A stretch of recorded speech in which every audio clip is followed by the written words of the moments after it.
Al termine di una stagione a dir poco tribolata, il Mazara festeggia la salvezza in promozione. Nella 26esima e ultima giornata di campionato, infatti, i canarini espugnano per 2-3 il campo della Margheritese e chiudono il torneo al quartultimo posto, con un punto di vantaggio sulla zona play-out che sarà disputato tra Bagheria 90-011 e Valderice. Gara iniziata con 28 minuti di ritardo rispetto all'orario stabilito, le 15, per un problema a una delle due reti, con diverse persone impegnate a risolverlo. Prima occasione del match per i padroni di casa con un tiro di Miccolis deviato da un difensore e bloccato da Giacalone. La risposta del Mazara è in una punizione di Rosella che si spegne sul fondo. Poco prima del quarto d'ora, Canarini in vantaggio. Sugli sviluppi di un corner la palla finisce a Perrone che in tap-in mette in rete.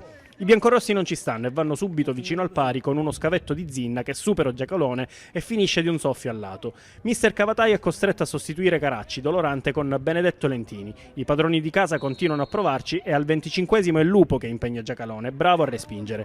Intorno alla mezz'ora il Mazara però raddoppia. Azione che nasce ancora sugli sviluppi di un corner. Sul pallone, dopo un batti e ribatti, si avventa il Rustico che segna e non esulta in quanto ex di turno. 5 minuti dopo però la Margheritese accorcia. Cross di Lupo da sinistra e Zinna, indisturbato di testa, mette in rete. Altra occasione ghiotta per i padroni di casa con Messina che si presenta in area, il suo destro è bloccato in due tempi da Giacalone.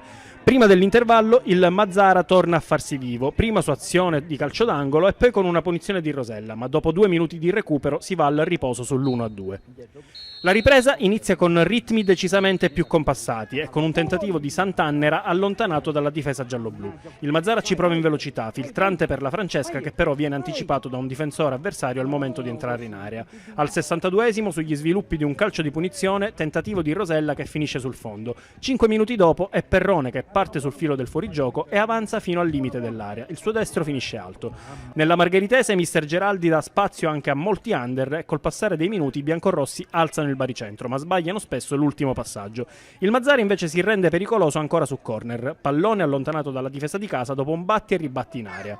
Gli sforzi della Margheritese vengono premiati all'83esimo. Lancio dalle retrovie, Maniscalco prende il tempo a tutta la retroguardia canarina e si presenta indisturbato davanti a Giacalone facendo 2-2.